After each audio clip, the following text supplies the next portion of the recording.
Today on Doomed! The racist boomer energy memes are coming from inside the White House. On today's episode of Doomed with Matt Binder, tech reporter at the Daily Beast, Will Sommer will join the show to take us inside Trump's social media summit at the White House, which took place last Thursday. Who was there? Who wasn't? Who was uninvited? All that and much, much more on today's episode of Doomed. Oh boy, what a day to do this episode. Let's pull up Will and myself up on the YouTube stream so you can see us. What a day to do this episode. My God. All right, there we go. Will, thank you for joining us. Hey, happy to be here. Thanks for having me. So right before we went live, we're talking really quickly, and we're like saying to ourselves, I'm sorry to put words in your mouth, but I was saying to myself, holy shit, this Trump rally is probably the worst of all the Trump rallies, and that's saying a lot. Yeah, I think it is. I mean, I think we're seeing people compare this night's, Wednesday night's rally to, some of the craziest speeches basically since he started running in 2015. Right. And so just, I guess, in case you're just tuning in and you have a life out like when you leave work and haven't been paying attention to news and politics. So Trump is doing one of his rallies in North Carolina, and he brings up Ilhan Omar, who literally just an hour or two before, he started for the first time mentioning this far right-wing conspiracy to the media that Ilhan Omar married her brother, or some insane conspiracy that's obviously not true, and there's no factual backing to lay any sort of credibility to this claim. It's just something that has been laying out there for months, maybe even a year now in the right-wing internet sphere. And he mentioned it to the media, and he brings her up at the rally, and the people there start chanting, send her back. And I believe you said there was even more. Yeah, so I mean, obviously, I think the big moment here, in terms of, if you're concerned about the state of the country and the Trump presidency, is this send her back moment. Because obviously this is like lock her up on steroids. I mean, this is, I think, if you've been kind of shocked about, how the past sort of week has gone in terms of Trump seeming to take, his racism to the next level and the Republicans not doing anything about it, I think this send her back thing is really kind of a very disturbing capper to all that.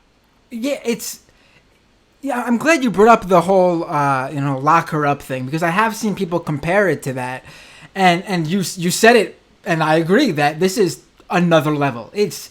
I mean, you have to bring it up because it's the most obvious, like, mirror image of something Trump's done previously, but it's clearly so far beyond. Like, it's one thing for, the lock her up thing is messed up on many levels, but we're adding a whole new level of racism, xenophobia, anti-immigrant fervor with this send her back thing. It's to me, it's like, Christ, it's bad. Yeah, it is really bad. I mean, I feel like I think what's disturbing about like a lot of what we've seen over the past few days is this idea that like American citizenship for immigrants, particularly for brown people and people of color, is somehow revocable.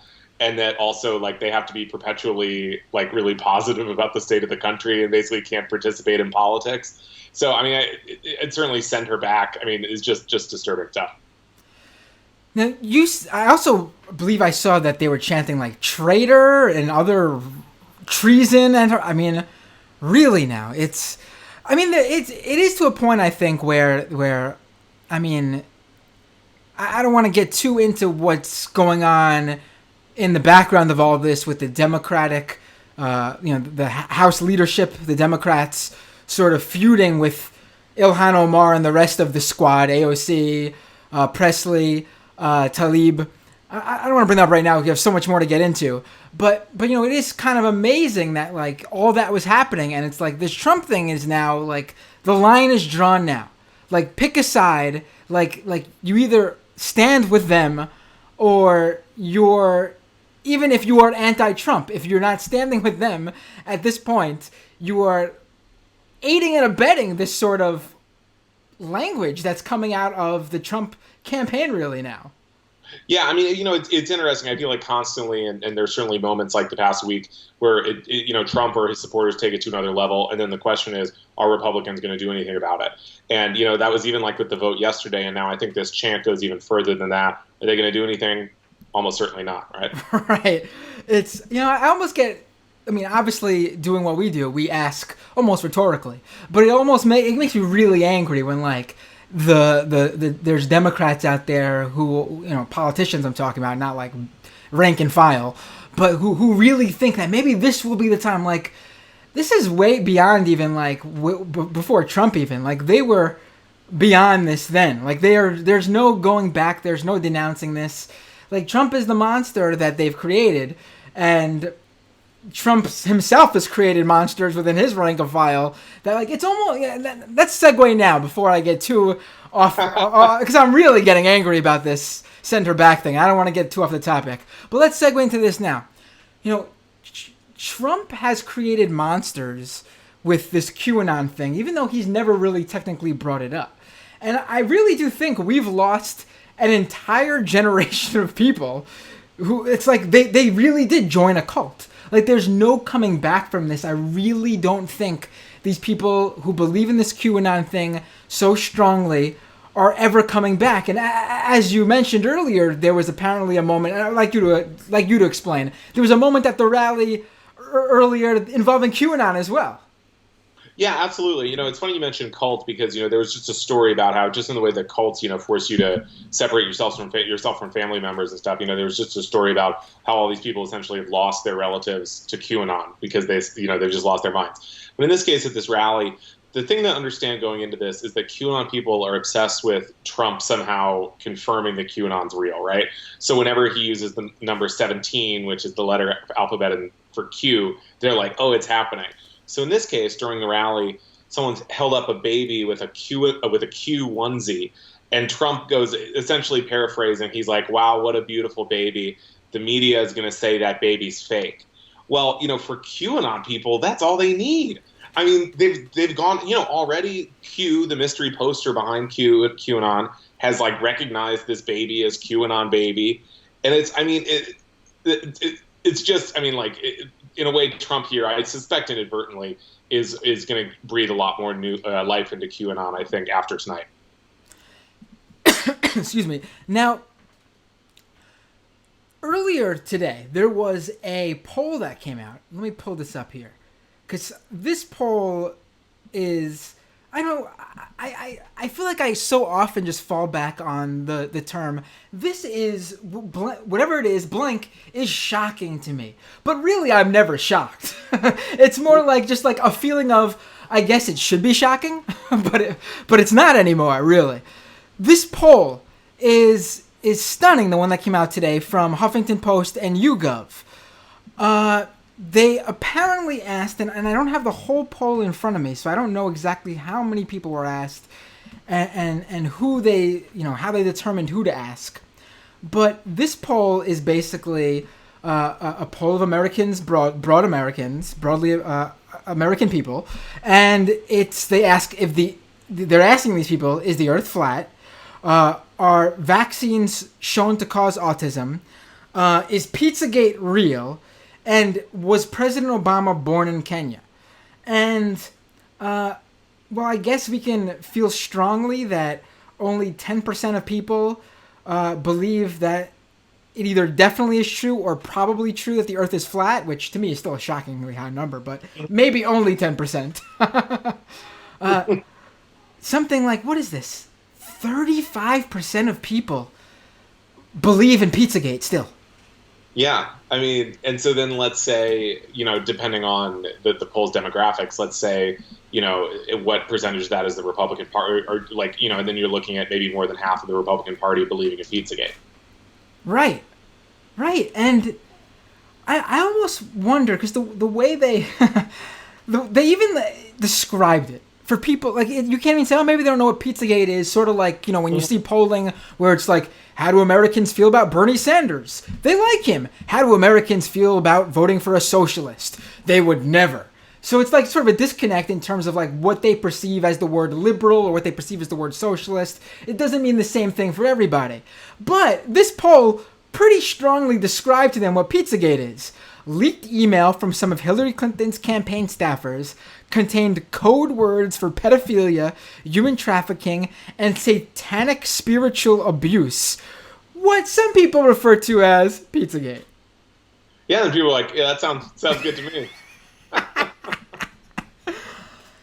And you know, this is what QAnon transformed. Like, this is where QAnon came from. Right. I mean, yeah, QAnon is kind of like a mega Pizzagate. I think is an easy way to describe it. And it sort of has sucked in just all sorts of conspiracy theories, whether it's the JFK assassination, 9/11, truther stuff. But it's interesting, you know, speaking of polls, last year the Post polled on people's beliefs in QAnon. And the takeaway from the poll is, oh, it's not that popular. But then you look at it, and it was something like 20% of the population. And, you know, it's like, that's not, or maybe 20% of the Republican Party. And it was like, well, that's not good. Right. I don't think people really put it in perspective. Like the Halley's Comet people were like 12 people, or maybe maybe it was like more like 25 or 50, who knows. But my point is, it was a very small amount of people, yet it's a world famous cult. Exactly. Jim Jones, Jonestown. A lot of people, but when you look at the videos and the movies and documentaries about it, but overall, you know, fairly small. I don't even know if it would have hit 1% of the population. Yeah, like a couple hundred people, yeah. Yeah. This is a huge amount of people who believe in something that is even less real than the Halley's Comet and like, because there's nothing even physical there. Like, you can at least say those cults, they met each other constantly, they lived together, they moved their whole lives. Like, this was something where they were, you know, 24/7. This is who they were. They left their jobs, their families.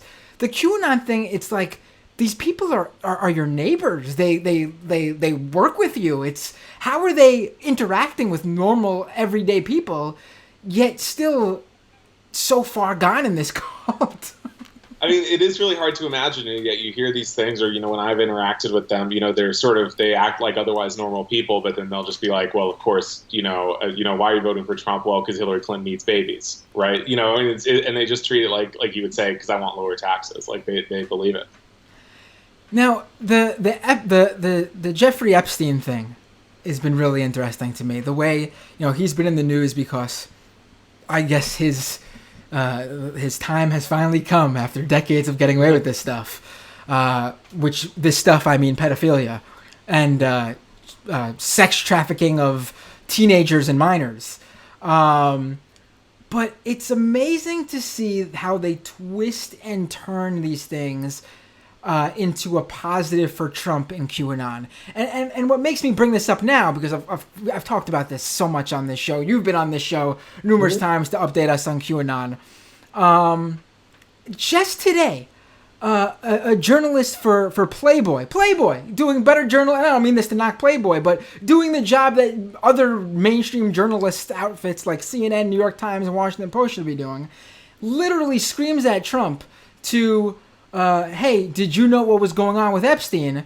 Were you ever there when he was with these girls? And he apparently just points up at the sky, says something like, oh, look at the weather, and walks off.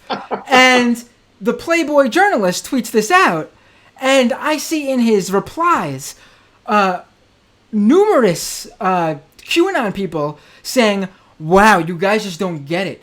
He was pointing up at the storm.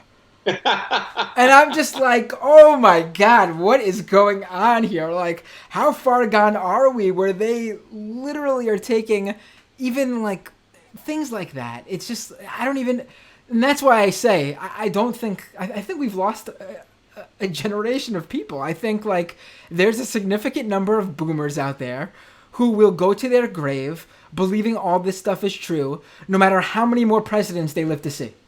Oh, I think that's absolutely true. And if Trump loses in 2020 or if the Republican loses in 2024, I think they'll just be like, well, this was all a deep state plot, whatever. But it's funny you talk about Trump and Epstein. Even beyond QAnon people, there's so much like obviously Bill Clinton was buddies with this guy, Trump was as well. But they're very deep into Clinton's connections, but they really either ignore Trump's friendship with him, or interestingly, they've come up with this theory that Trump was doing like a undercover boss type thing to like take down Right. Epstein.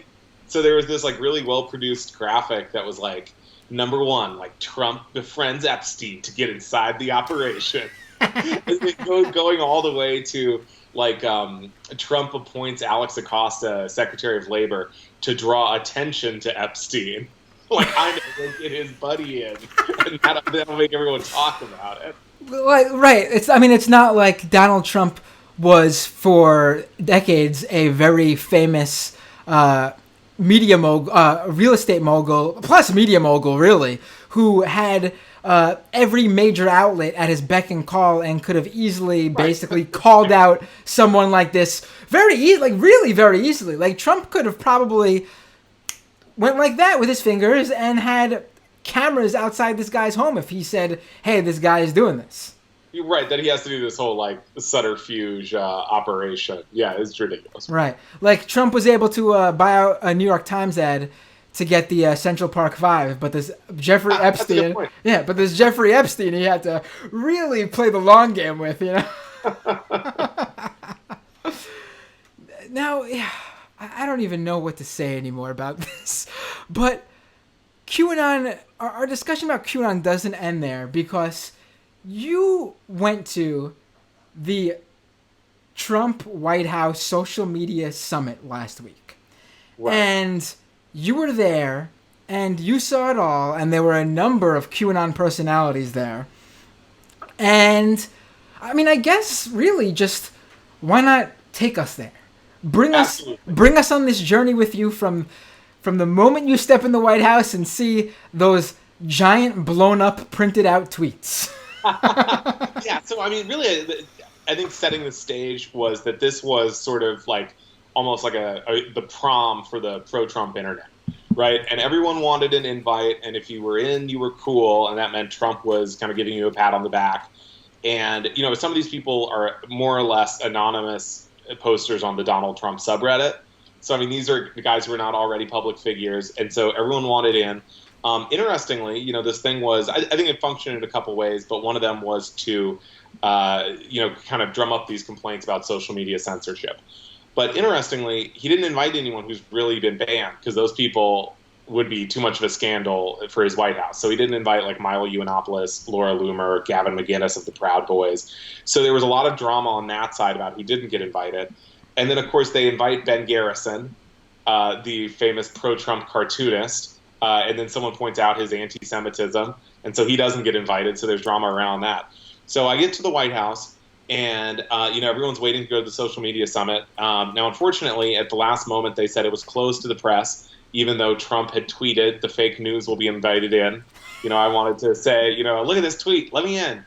So, of course, I watched it, and it was very surreal. The show starts with Kellyanne Conway interviewing Diamond and Silk, famous pro-Trump YouTube commenters.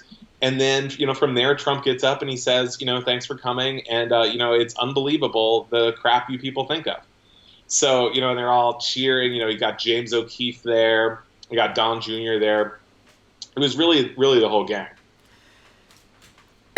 Now, I have a list of some of the names in front of me. And I want to talk a little bit about some of these guys in particular. Some of these people, I've probably mentioned nearly all of these people on the show at some point.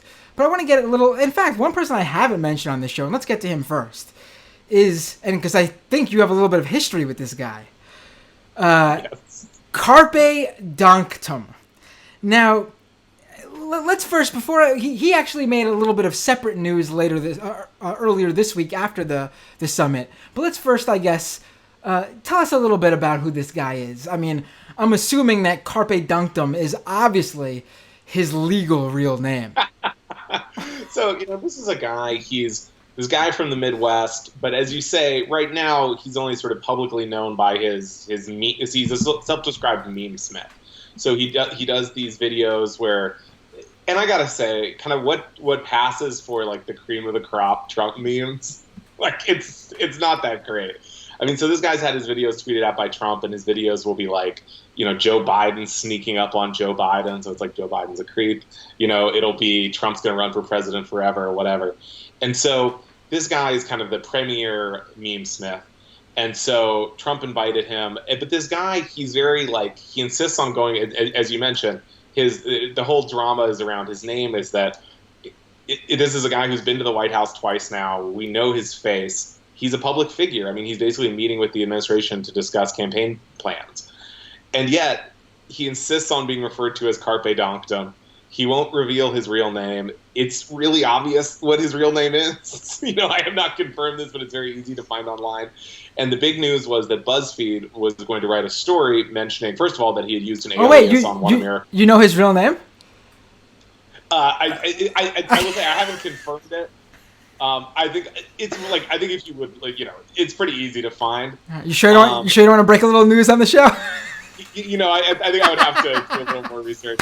But no, I get it. This is a guy who, as far as the way he described it in terms of the BuzzFeed story. I mean, he has a Facebook page with his real name. Like, it's not a big secret. Right. So what was really, I'm sorry not to interrupt you, but it was really shocking to me was I thought, like, when this whole thing happened, I was like, oh, I guess the guy's first time showing his face at the White House. And then I looked further into it, and the guy literally, full body photos, close up his face. He's been using his real, like, visual identity this whole time. That's like the complete opposite of anonymous. That's exactly right. And it's this crazy thing where on the right, especially, they have like reduced, because like when you think of doxing, basically before the Trump campaign and before like drama over Gawker and stuff, that meant like information people could use to harass you with, like, so like your phone number, your address, maybe your job. But like there's this whole movement that like basically if someone does something on the internet, they should never be identified even by their name. And so this is a guy who, again, is going to the White House. He's out in public. And then BuzzFeed goes, so he used an alias on One American News. I think his name was Dennis Charles. And it was kind of crazy that they just let him use an alias without ever saying it was an alias. And so BuzzFeed said, well, look, like, we know your real name, so we're going to mention what it is in this story. And he goes crazy. And eventually BuzzFeed doesn't do it. It seems like Huffington Post is going to run a story either later this week or next week about it. Because, and there was a certain irony here, as you mentioned, because a couple weeks ago, he got mad at the Daily Beast for a story. And he said, well, maybe I'll just post Will Sommer's phone number, which he has because I've talked to him before. And, so the idea that this guy is like the patron saint of anti-doxing, right. and that he's kind of making these threats about, saying, he didn't do it, but he was essentially saying, like I could, if you piss me off, essentially. So, I mean, it's absurd. Right. Now, it is stunning to me. I mean, again, here I go to saying that when I know it's not stunning to me. It's but if this was, for example, someone meeting with Obama when he was president, it would have been a rallying cry on the right that we deserve to know who went to the White House to meet with the President of the United States. Like, that's really the crux of it there. Like, that's the most hypocritical thing about this. And, a lot of times I can even say, the establishment Democratic rank and file will be the same way the other way around. But no, I think this is actually one of those very clear-cut things where it's like normal people, which a lot of Democrats tend to be, realize that if you go to the White House, very specifically from an invite from the President of the United States, meet him at an event, have a one-on-one with the guy, and you go, your name should be out there for people to know who the president met with.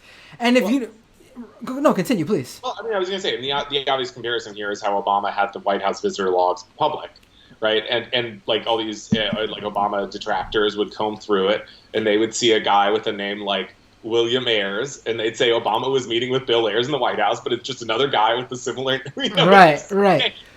They would do this stuff. But that's it though. That's what I think is what they don't get. Like, they think we want his name so we can look him up, find out his wife's name, his kid's name, where they go to school, where he lives, where he works. We want to know. No, the reason to have his name out there is because, hey, maybe people who know him in real life know something unsavory about him that would be problematic for the president of the United States to be meeting with this guy for. And they won't know a carpe dunctum, but they know this guy's name, and they'll hear his name and they'll go, hey, that guy did such and such. I think it's pretty bad the president met with him. Well, I mean, from my perspective, it's just frankly ridiculous for the press to have to refer to someone by their screen name, even though they're clearly a character. Right. And that, and it also, I will say, I think makes it harder for the general public to keep track of this idea that the president is meeting with these meme makers, because it sounds so ridiculous when you say, his name is Carpe Donktum and his best friend is named Mad Liberals and all this. It essentially makes it, and this is part of the whole game, right? Is, it would be like people, when they would write about this summit, the Republicans would say, oh, they're so mad about memes. And it's well, it wasn't our idea to have the summit. It's just a thing that Trump's doing. Shouldn't we talk about it? So apparently that's coming out. But it's this interesting thing, and that actually dovetails in with what you were talking about with the signs at the social media rally. So at the summit. So they had all these signs up that were the various crimes of the internet. And so it was shadow banning. And then they had one for doxing. And they claimed that, this was all the internet lingo that they were kind of trying to get on the same page about. Right. It's, like you mentioned earlier, their memes are pretty bad. They're like I said in the intro, it's boomer level memes. The audience they're going for, because they know Trump's audience. I mean, that's the type of memes they're making. They're making stuff that, your parents and grandparents, depending on how old you are, share online. It's a very it's take a clip from Indiana Jones and edit Trump's face on it, and then it's and make the bolder CNN. Right. Yeah. Right, and he shares them. That's really what, that's another thing. I don't really think we mentioned that as the extra layer to there. This, again, isn't someone's just creating memes because they're a Trump fan and went to the White House because he's a fan of the president. The president literally uses his work as propaganda for himself. Yeah, exactly. I mean, he's a Trump ally. And so, the idea that, I think I made my point on this, but basically it's just absurd that, this idea, what I thought was, if he really wanted to keep his identity hidden, he should have had to show up to the White House in, a mask or something, right. To add some spice to the proceedings. Right. Now, how mad is Mad Liberals that Carpe Donktum stole his meme energy this week? Yeah, certainly I would say Carpe Donktum is the better known of the pair. I had honestly never heard of Mad Liberals until he was invited along with Carpe Donktum. And I should note, these guys went to the White House twice in the past week, because they also went either one of the days around July 4th. So, they're getting the red carpet treatment in terms of the White House. I mean, they're definitely talking to him about, again, this is speculation, but if you're meeting with the president this much and your job is to make memes, which we all know the president has already shared, he's definitely giving them his 2 cents on what he think would be a great next meme or something. You know what I mean? Well, supposedly when they came in, I think Trump said this about Carpe Donktum. He supposedly said, there's the genius, which, I mean, it's just... So let's move on to this next guy. Now, speaking of QAnon, Bill Mitchell, he was there, and was this his first time meeting Trump? He, by far, is probably the biggest Trump fan on the planet. I've never, this is the guy, you've probably seen him online if you're not familiar with him by name. He's got, the plastic face, the crazy smile, the white hair. He looks like a literal, robotic character, like an android type character from a movie, I don't know, Max Headroom or something. And he really does believe Trump could do no wrong. He wasn't originally a QAnon guy, I don't think, but then he became a QAnon guy. But it doesn't matter really, because he's right in there with him from the beginning as someone who was able to always twist everything into a pro for Trump, just like the QAnon people do. I mean, he was sort of one of the original Trump internet diehards. And so his whole thing was like basically the reason he's famous is because he would get really combative with reporters and other people about polls during 2016. Now, he would claim that he was vindicated, that Trump, I mean, Trump did win as he predicted. Of course, his claims were like basically Trump would like sweep the electoral college, like maybe Hillary Clinton would win California, but that was like he was just every poll. He was kind of like the unskew the polls guy, where he was like, these polls are so biased, whatever. And so now he has an internet radio show, and he's kind of like, in terms of like where he settles in the Trump base or his Trump personalities, I would say he's kind of like one of the kings of the boomers. Basically, I mean, so like he gets made fun of a lot by like the 4chan people, but basically he has a radio show and online, and so of course it's probably only natural, right, that he would get into QAnon based on that demographic. Right. Now, funny story. A couple of weeks ago, I did I believe the show is based in Turkey. I did a show on the Google video that James O'Keefe and Project Veritas put out. They had asked me to come on the show, and they invite me and tell me that I'll be on the show with Bill Mitchell. And I have not seen the clip yet. I've not seen if they posted. I'll look and I'll put it up for people who are watching if you're interested. But he went on about how, the conservative idea here that Google, Twitter, et cetera, are out to conspire and censor conservatives. And I'm sure that was a major topic at the social media summit. And I said to him, I said to him, you are here with more social media followers than me. You have 400,000 plus followers on Twitter. Your tweets get tons of engagement. They get less engagement than they did in 2016, like you said, because that was an election year and people are just less into politics on off years. So they're not retweeting or maybe seeing it as much. That's not conservative censorship. The idea that you think it is ludicrous. And unfortunately, the other guy on the show was the other guy on the show. I don't know if you're familiar with this guy. He is the CEO of this search engine Yippee or something like that, some small startup. He's a full-blown QAnon guy, more open than Bill Mitchell, and he's the CEO of this tech startup. He puts out press releases that like legit get passed around on like business press release sites for his company and signs it where we one go, whatever the QAnon thing is, I forget, WW. And I'm just like, I cannot believe what I'm sitting here with. But that's, sorry to go off topic there, but it's just like, these are the people who were invited to the White House. No, it really is like, there were kind of some people you could imagine being there, like Charlie Kirk from Turning Point USA was there. Again, James O'Keefe was there. But I mean, it was also just some people that it was really like Bill Mitchell, for example. It was really stunning to see him being invited as sort of like one of the great minds of the conservative internet. Now, I want to bring up two more specific people to talk about. And one of them we haven't really talked about much on this show, and the other we've talked about quite a lot.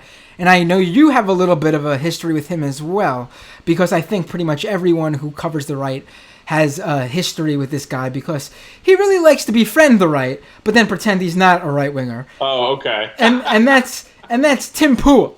Probably the most disingenuous, and I'm saying this completely, I hope he's listening, he probably isn't, but I hope he is, the most disingenuous person out there. All these right-wingers we bring up, at least they present themselves as a right-winger.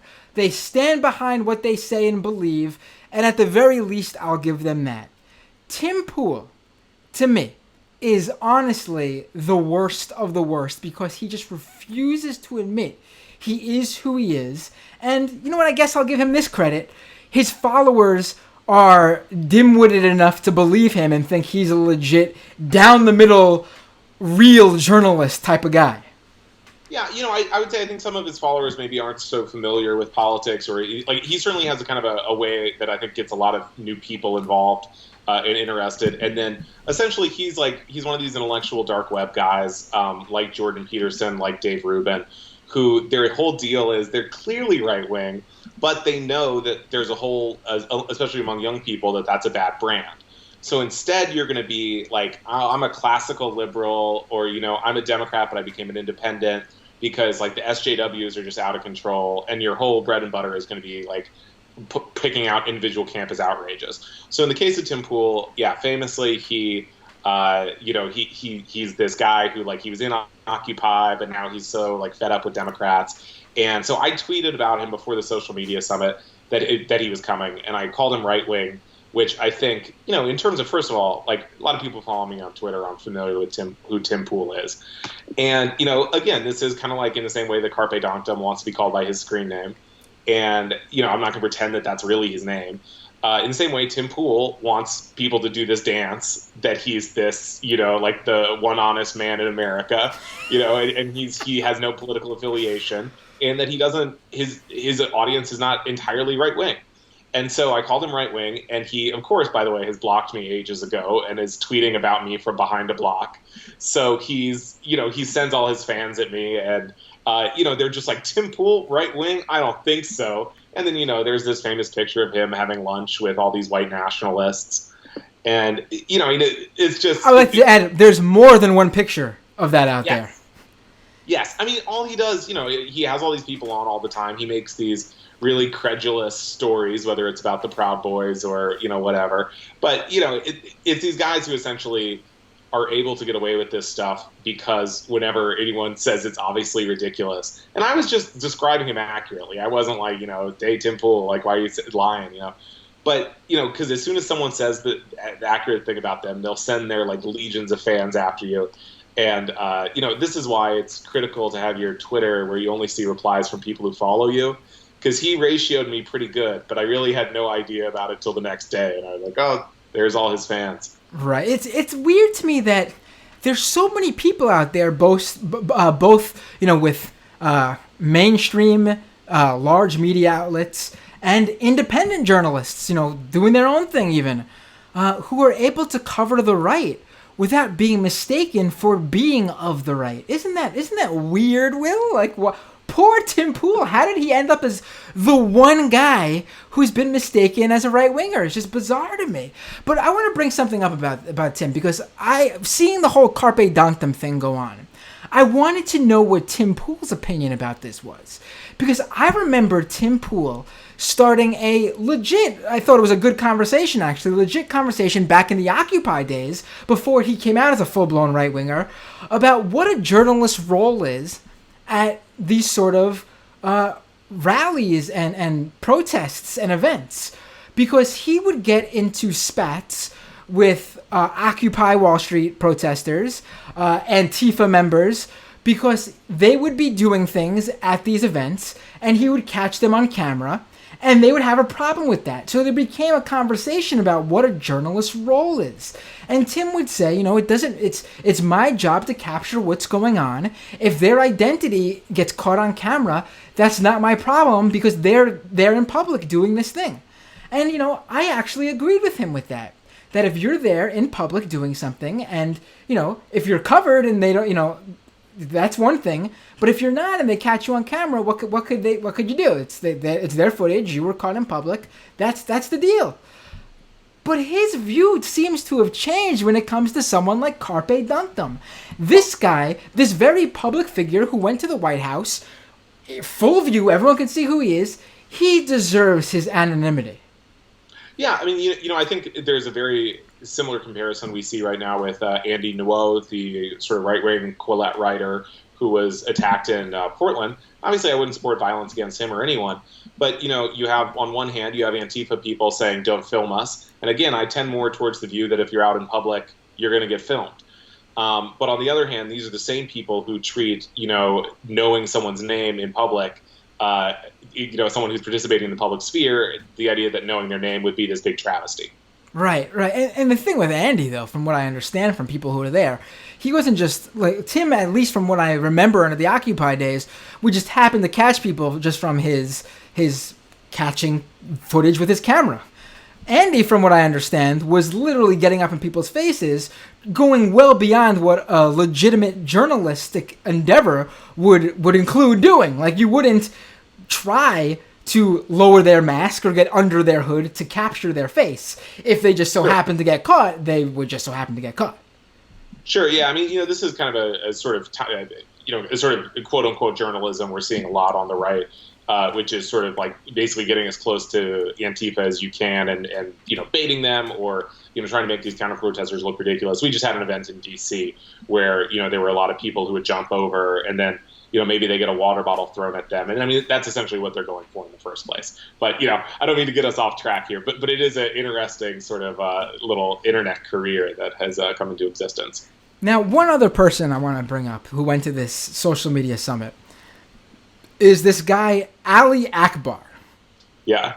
And he has rose to prominence in recent days and you've probably seen this a lot out there, where the Kamala Harris isn't really black meme came from Russia. It was Russian trolls. But that's not true, because it's this guy who started spreading that stuff after the debate. Right, that's exactly right. I think there's, as you mentioned, I think especially after 2016, I think people, especially on the left, can be a little knee-jerk about, assuming that anything bad on the internet is Russian trolls. And unfortunately, the reality is a lot of bad stuff on the internet is our own fellow citizens. So yeah, in this case, Ali Akbar, you're right. So this guy's kind of a longtime conservative operative. If you wanted to call him a rat fucker, in terms of the Roger Stone school.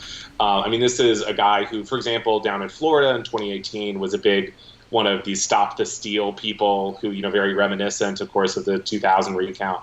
So originally his name is Ali Akbar. He's a guy who identifies as both black and Arab American. But he changed his name. This is the thing. He changed his name to Ali Alexander relatively recently. He claims it's because of some family issues. Notably, it covers up some rather serious criminal convictions that were under Ali Akbar that he was previously known for in the GOP. But whatever the case. So during the debate, he tweets, Kamala Harris isn't an American black, as he puts it.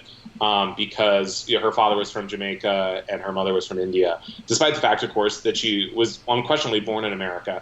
And it's obviously like an absurdly reductive view of race to say that only descendants of enslaved people, African Americans who have been here for centuries, that they're the only ones who face racial discrimination. And so he makes this claim, and of course, all his white buddies, on the right run with it. Don Jr. tweets, how can this be? Is this true? And so he eventually deletes that. But I think it's a sign of the power. Obviously we're more than a year out from 2020, November, that these kind of like little like schemes are having, in terms of these smear campaigns. It's basically like kind of birtherism 2.0. Now, to bring this full circle now, this guy is the one who went out to who went out with, who was it? Laura Loomer, and who is that kid who got Jacob Wohl. Jacob Wohl went to Ilhan Omar's home district to film that documentary where they claim they had the smoking gun that she indeed did marry her brother. Now, this documentary came out months and months ago. It has since been removed from all over the internet because, of course, there was no smoking gun. But on top of that, can you remind us what happened with Jacob Wohl in that documentary, which would, I guess, force their hand on trying to remove any and all evidence that this documentary ever existed? Exactly. So essentially what happened was, sorry, Matt, my cat's making a little noise here. We're gonna. Don't worry about it. I got a cat too. I'm sure he'll bother me at some point. One moment. Essentially what happened was they were chasing this kind of still this like internet rumor, this smear that's been around forever, and so their scheme was they're going to go to Minneapolis and prove it. And the thing to understand about the atmosphere here is they're acting like Minneapolis is this like a war torn place, because they're like, we have to roll with security guards. Like people might, armored cars, people might come and pop us at any moment. And so I just have to interrupt you for 1 second and just bring up, like, it's the same grift with all these people. We were just talking about Tim Pool, who rose to fame when he went to no-go zones in Europe to prove that they were so dangerous to go to. And then he went, and no matter how much he tried to show that there was some sort of shadowy danger lurking in the European alleyways or whatever, people were just living their daily lives really unbothered by their just normal life for them. Nothing bad, nothing crazy. Right, and in both cases, there's a fundraising component, right? Right. And so it's like send Tim Pool to the no-go zones, or in this case, we're just constantly, our lives are at risk as we're trying to unravel this kind of like national treasure like mystery. We just need this document. And so as it turns out, they produce this video and they're like, here we go, folks, here it is. And it's just them going around Minneapolis, and they go to Ilhan Omar's district, and there's just a guy. They're like, "What do you think of Ilhan Omar?" And he's like, "She's all right." And they're like, "We got her." And then they'll say, "Hey, do you think she married her brother?" And someone will be like, I've heard that before." And they're just like, "Folks, that's all you need to know." But there's kind of a funny denouement here, which is that during the video, they claim that they've been receiving all these death threats for their like truth seeking. And then a little bit after that, Jacob Wohl gets kicked off of Twitter for operating fake accounts. And one of those fake accounts is one of the accounts that made the fake death threats. That you could see in the documentary. Like, he literally shows his phone. Even after he got busted. Right. Yeah. And so, yeah, you're right. The documentary comes out after essentially journalists know what these fake accounts are. And so then he essentially reported these fake death threats to Minneapolis police, which is a crime. Now, he hasn't been charged with anything, but it is certainly kind of gives you the level of competence we're operating with a lot of these characters. My favorite part of the documentary, if you could find it, I'm sure it's somewhere out there, but if you could find it. Well, they've actually put it back up. They have. They were using music they didn't have a copyright to, and so the person was copy striking them. So there's this great part, and my favorite is super dramatic music is playing in the background. Laura Loomer walks up to the steps of Ilhan Omar's home. Yeah. She knocks on the door. The music gets really, like, edge of your seat type, like, music. There's a crescendo. I think any moment that door's going to open. It lasts a little bit too long. We're staying a little bit too long on Laura Loomer. Maybe, though, it's going to pay off. She turns around and goes, "I guess nobody's home," and that's the end of that scene. Well, I mean, that's one of those things that sort of treated as, like, proof that there's, like, a big cover-up, right? Because why wouldn't someone be home at noon in the middle of, like, a Tuesday? Right. Like Ilhan Omar is like, she's hiding from us. Didn't they even, I can't remember, and it doesn't even matter, but it just adds to the hilarity of it all. Didn't they even go when, like, she was in D.C.? Like, she wasn't even going to be... Yeah, she wasn't even there, because their whole plan was to get her to sign an affidavit saying she never married her brother. And so, of course, like, I mean, first of all, how offensive, but, it's like when people are like, "Do you guys like Al-Qaeda?" Right. Or... Additionally, obviously, Jacob Wohl has no way to enforce an affidavit. Right. So this whole idea. So then, yeah, as you mentioned, they went to her house. There was this other scene where they went to her office and her district office, and they were like, "The door is locked. What the heck?" And it's like, "Well, try the one down the hall." Oh, man. So you mentioned before that Ben Garrison was uninvited. Now, yes. how is he handling that? How is he? Because it was which was the cartoon again exactly? It was a George Soros one, right? That got him. Yeah, so it's George Soros is controlling David Petraeus. It must have been a reference to something that I don't think we can. Some particular incident. It was David Petraeus and another general, and then like a puppet, and then above Soros is the Rothschild family, and I think that's what really puts it over into anti-Semitism. Yeah. So is he over it, or has he continued? Yeah. Because he put out, right before the summit, he put out this cartoon basically showcasing the summit. So it's what an extra slap in the face for him to not get to go. Right. So he has this cartoon where like a liberal's in bed and he's got like a pussy hat on. You can imagine the scene, and he's looking so scared. And it's like Carpe Donktum's a ghost going. And the important thing to note about this is that the cartoon initially came out like months ago. So this was especially when people like, who the heck are, all these people named like soul memes and stuff, and like Mad Liberals is behind the bed. So, I mean, the whole thing with Ben Garrison is that he's like, if you talk about Bill Mitchell being a super fan, I mean, this is a guy who, when he draws Trump, it's like the fittest guy. He's like the mountain, right? He's huge, he's ripped, he's super handsome. And then, Ben Garrison gets disinvited. And so you would think this would be a really disappointing moment for him because, Trump essentially has cut bait. But as it turns out, he of course just blames the White House staff, as so often happens when something in the administration happens that his supporters don't like. And he goes, like Trump, I'm sticking with Trump. The poor president of the United States just doesn't have the power to invite a cartoonist to the White House. The poor guy can't do it. There was also the way this was spun was, it was that darn fake news that was up to no good. Right. Of course. Now, one thing, and you brought it up with the cartoon. One of my favorite things about conservatives is those who are extremely online conservatives is that, the inside jokes and the inside references, they don't realize they're in a bubble. It's so funny to me whenever I see this stuff. Like, for example, like with video game streamers on Twitch or anime fans or any other really like insular type of community where only other people in that community will get the references, they don't really need to speak to those outside the community. Like, it's okay. Like, they're able to make their money and spread far and wide and do their thing within that bubble. But in politics, you can't. It doesn't work that way. And, that doesn't really exist, in my view, in any other ideology but this weird, bizarre, far-right online world where they'll bring up these references and names. I've even seen them do it on, like, in shows on I don't know about if they've made it to cable news, but like I'll see this on like the Ben Shapiro show or Dave Rubin or Joe Rogan, and it's like you realize nobody knows what you're talking about. Obviously there's gonna be like inside jokes and like references in any sort of thing. Obviously you can imagine lefty podcast people being like LOL Trump really corn cob today or something, right?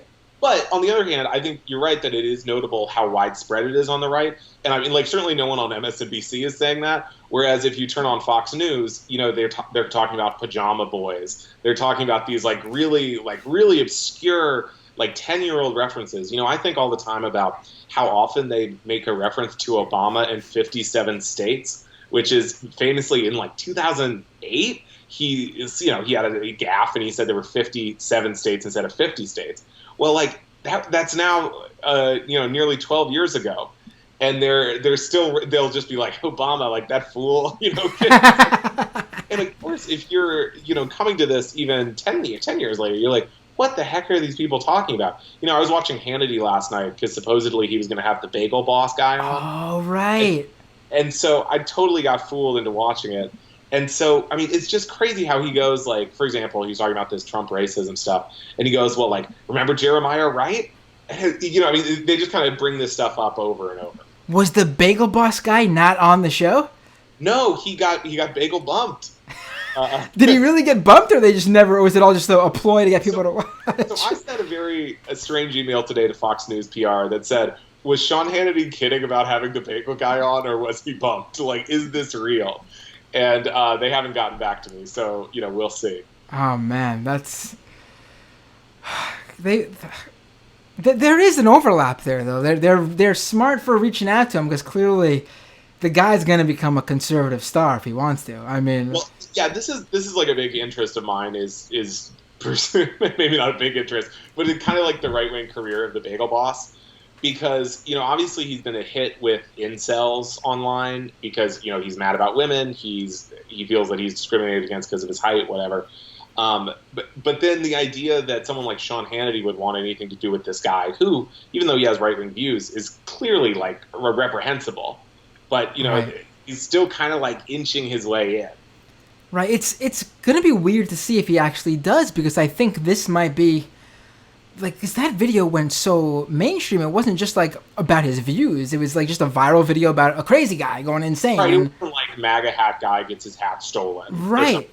There was something very political about it, and there was something very apolitical about it, and it'll be interesting to see where he takes it, and if the people who watched it and got a laugh out of it will find out about where he goes with it, and whether he could possibly even, I don't know, there's probably people who are apolitical who felt for the guy and might be brought into this right-wing world by him. If you refashion it as sort of like, I was publicly shamed, one of these kind of things. Right. It's like I'm a victim of the fake news media.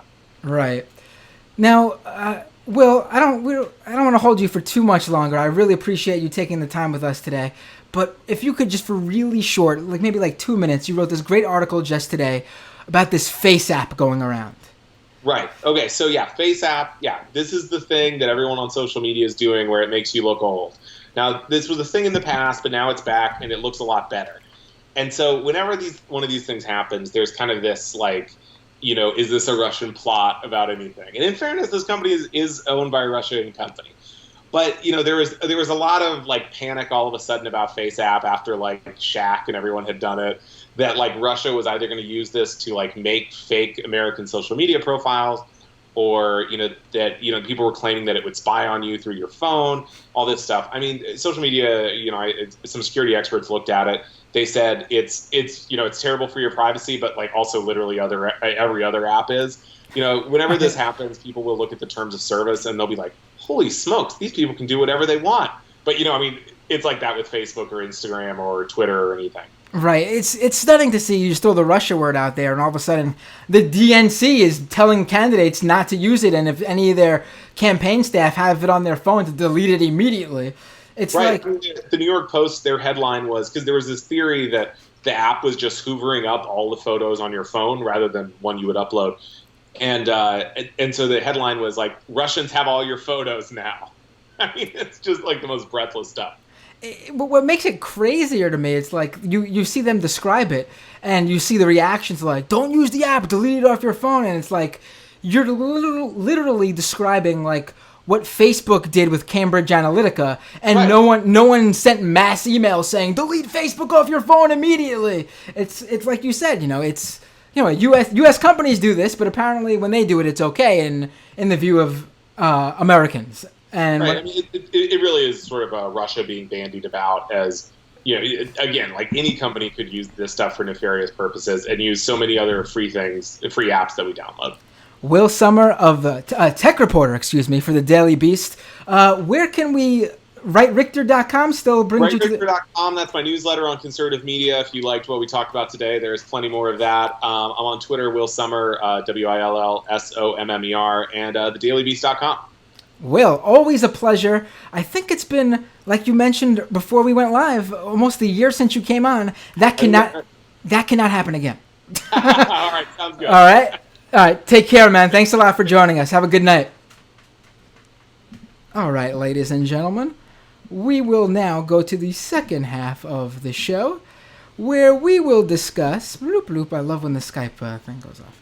We will discuss, first off, you can support the show by going to patreon.com/MattBinder.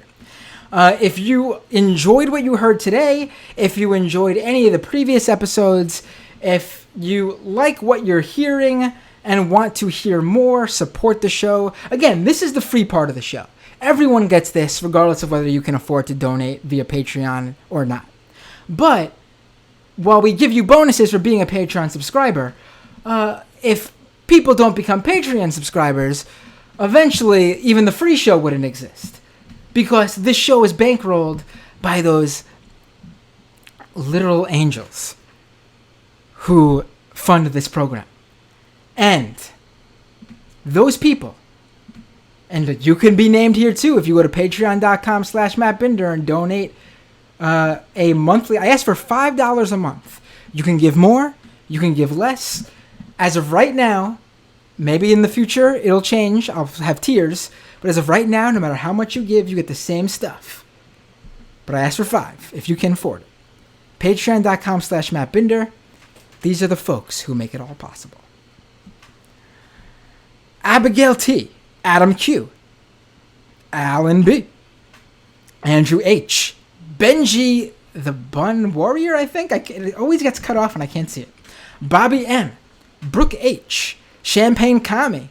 Chai. Or Chi. I forget which it was. I'm sorry. Christine H. Colin R. Dakota R. Dan. Dan M. Dank Uger. Dave K. David Z. Dragon Slayer. Floaties. Fraz K. Francis Z. FTW all day, Greg D, Ian Curtis J, Jameson Test, Janelle A, Jasmine H, Jeff K, Jonathan B, Joseph R, Katie S, Katz, Kyle, Lisa D, Max W, User Me, Melissa M, Michael J, Michael M, Mr. Danks, Nicole A, Nam Dinette, Romina O, Ryan Left His Best, Scott R, Stephen S, Struggle Session, TM, Tamni G, Thaddeus A, Tina M, Tom G, Tom M, Will P, Woodoplan, or I'm sorry, I misread that completely, Wootopian, and Zarin. Jeez, excuse me. Also, if you're watching the YouTube live stream right now, we are restreaming on Periscope, YouTube, Twitch, and Facebook. But if you're watching on YouTube right now, youtube.com/MattBinder, you should first of all subscribe to the YouTube channel. I'd really like to grow the YouTube channel more. youtube.com/MattBinder if you're there right now and want to give a one-time, one-off donation, you can send a super chat. You can give whatever you want. I believe someone just donated. Champagne Kami just sent me 99 cents. Every little bit helps. That 99 cents bought me this show's Coca-Cola. You can do that as well. You can also go to doomedpod.com if you're more of an audiophile. If you don't have time to watch the live stream or catch the replay of the video version of this show, most people don't actually. Most people listen to the podcast. You can go to doomedpod.com, listen right there on the page, or go there and click the iTunes link, click the Google Play link, and subscribe. Also, if you go to iTunes, leave a review. You can give just a 5-star review, or also, well, you can give a 5-star review if you think it's worthy of 5 stars, but you can just give a star review, or also write me a text review. That way people can read about what you think of the show and not just see a bunch of stars. Folks, I don't know what to talk about now because there's so much to talk about. I want to go to the second half, but I really want to talk about what happened with the squad. AOC, Ilhan Omar, Presley, and Talib. It's stunning to me. You know what? Let's go to the second half. Let's tease this out here so people will have to become subscribers if they want to know. So, in the better half, what am I on the majority report? In the second half, we'll take your questions, your comments, and we will talk about what the 4 young, progressive, freshman Democrat congresswomen, women of color, have been up against between Trump and their own party. And you know what? That's in reverse, because it is their own party who set this all off. Thanks for tuning in today. Patreon.com/MattBinder, YouTube.com/MattBinder. Stick around for the patron-only portion of the show. Everyone else, see you all next time on Doomed.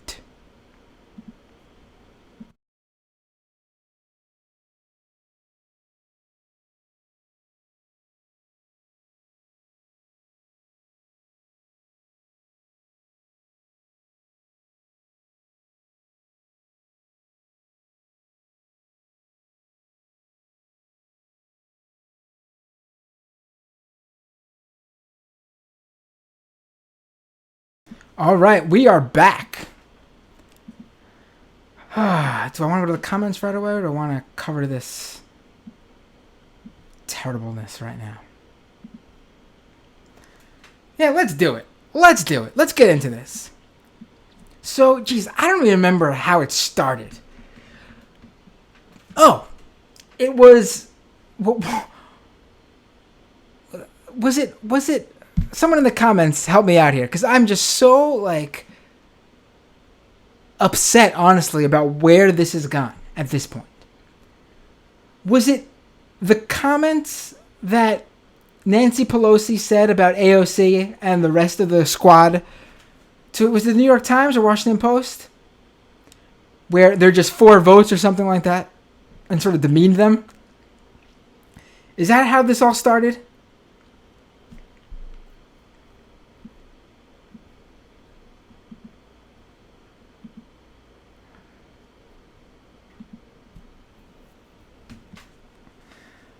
Let's go to the comments, and then we'll get back to this, because apparently, from what I'm seeing, there's some we've got some right-wingers in attendance today watching the show.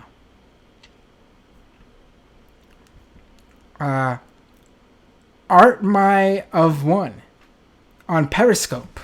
That's, you're the guy who everyone's talking about. Art My of One says, "You ain't a patriot if you like Muslim." What is that even? That's the dumbest. You sound like an idiot. I mean, what you're saying, the content of what you're saying makes you sound like an idiot. But also, apparently, you're not very good at writing.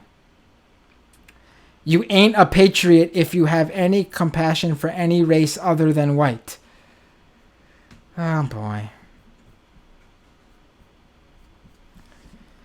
Oh, boy. What am I going to do with these people? And I'm doing this through Restream, which means that those Periscope comments, I don't believe, can be blocked by our wonderful usual moderators in the YouTube chat. It's all good. Blueberry Kisses in Periscope says, "Nice wig." You talking about me? You think this is a wig? This is my hair, buddy. Why? Because I have very dark hair. Like, I have very naturally dark hair. And, people, usually, they say that there's no such thing as black hair. It's dark brown. But I'm pretty sure my hair is probably black. Because it is as dark can be. I don't see how it can be considered.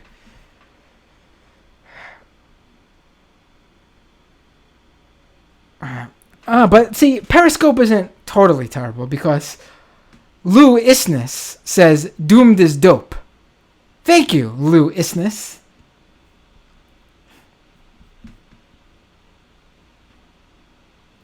Art My of One says, "You want to censor my freedom of speech? You must not be a patriot." Well, actually, you'll know that this YouTube live stream chat is extremely open. In fact, I have directed my mods not to ban people like you. I was simply joking about how you're on Periscope, so it wouldn't be possible even if they wanted to. But you could ask Kennedy, actually, one of our mods, who I've specifically told to unban individuals and let them say what they want to say, even when they were being incredibly racist. Because I enjoy owning them. Although, there's a caveat, obviously.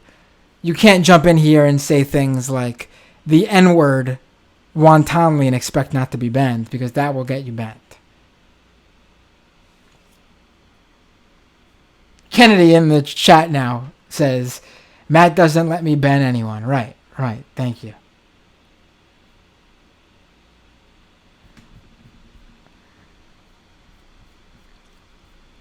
Right.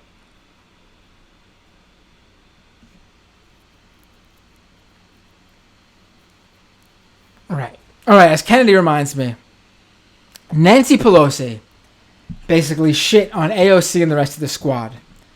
Ilhan Omar, Ayanna Pressley, and Rashid Tlaib on 60 Minutes, right?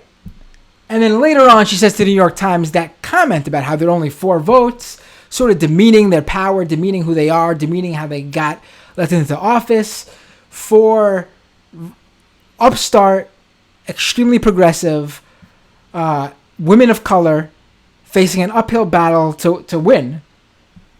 And here they are now, all 4 of them in Congress. And so AOC's chief of staff, who was formerly one of the leaders of the Justice Democrats, had weeks ago tweeted something critical of Sharice Davids.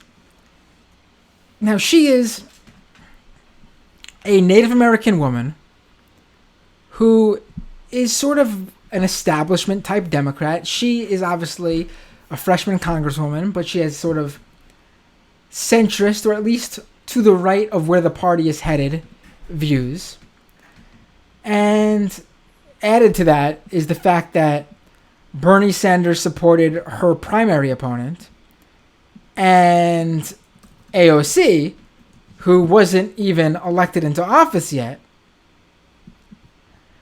had went and rallied for and endorsed her primary opponent, Sharice Davids' primary opponent, in Kansas City, right? You're right.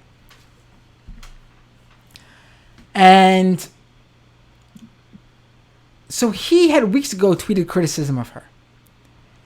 And then, he is an individual who has a Twitter account, who just happens to be the head the chief of staff for Alexandria Ocasio-Cortez. And he has the right to his opinion. He's not like tweeting this from her representative or official congressperson account.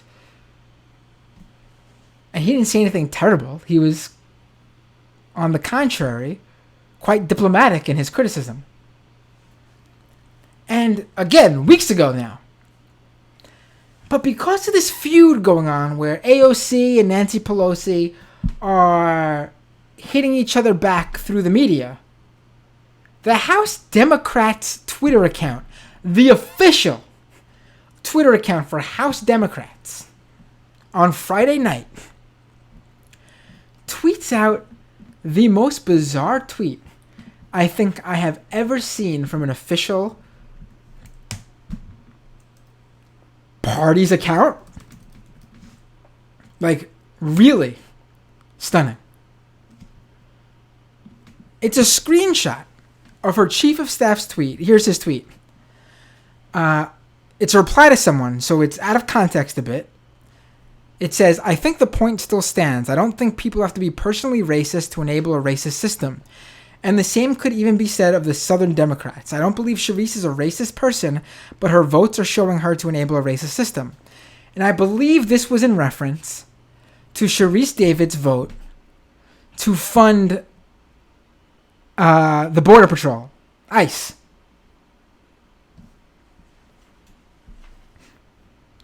So House Democrats screenshot that tweet. And they say, who is this guy and why is he explicitly singling out a Native American woman of color? Her name is Congresswoman Davids, not Sharice. She is a phenomenal new member who flipped the red seat blue. And here's the clapping emojis in between every word now. Here we go. Keep her name out of your mouth. Well, first of all, my first thought when seeing this tweet, other than holy shit, was the fact that her name is not Congresswoman Davids, like they say. Her name quite literally is Sharice. That is her name.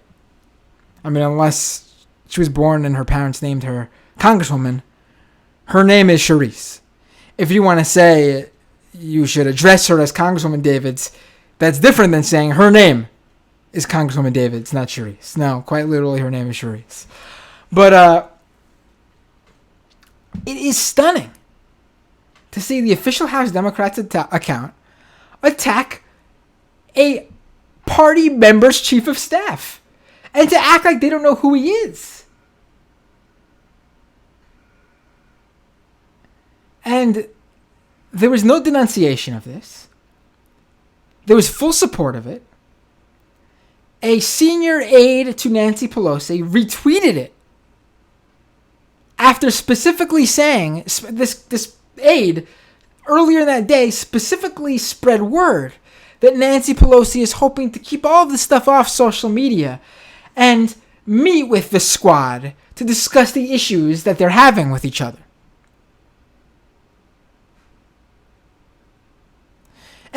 To further the ridiculousness of it all, the aide was asked the next day, the Pelosi aide was asked the next day, why did he retweet that?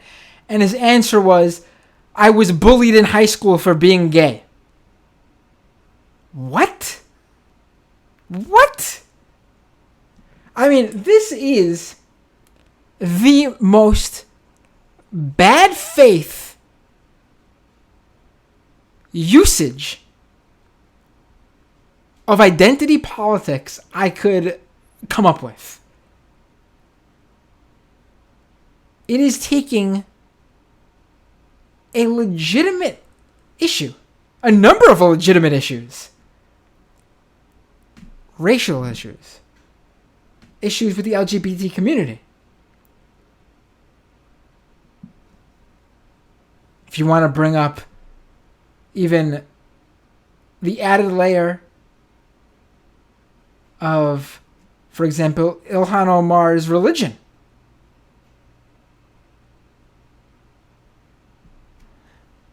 And then on top of that, this is literally about the young members, the future of your party. And you're going to level that attack on them? You're going to claim... Because what that is saying... Let's be clear. When identity politics is used all the time, everyone partakes in it. Identity politics are everywhere, whether you're Republican or Democrat. Republicans voting for the white guy in the race is identity politics.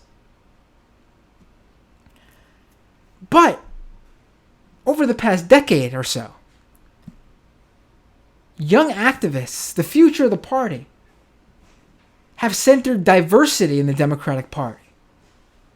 And that's identity politics. The next generation wants to see a more diverse group of representatives. People who reflect them, their family, their friends, their community. And that's what they say when they say they want to see LGBT people. They want to see black women. They want to see brown women. They want to see transgender representatives. They want everyone they know in real life to be represented by the party. And that's what we were pushing for so long, when the only person we were pushing up against was the Republican Party. And that's good. But then 2016 happened. And the establishment Democrats, many happen to be older than that young activist set that were pushing the good faith identity politics, where they wanted to see diversity in their party. The establishment Democrats started to use identity politics against the future of their own party to save their own asses.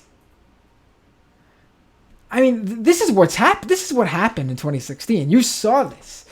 It didn't matter that poll after poll showed that Bernie Sanders won people under the age of 45, regardless of gender, regardless of race. It didn't matter that was the truth. The push was Bernie Sanders and his supporters were all young white men. And they didn't represent anybody else. And now, fast forward to today. Regardless that all that wasn't true, and that they needed all those people back in the party, they brought them back in.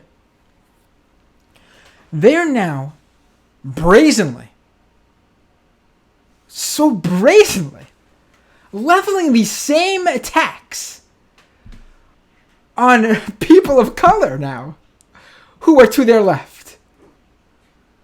What is the purpose of bringing up that this guy, by the way, AOC's chief of staff is a person of color.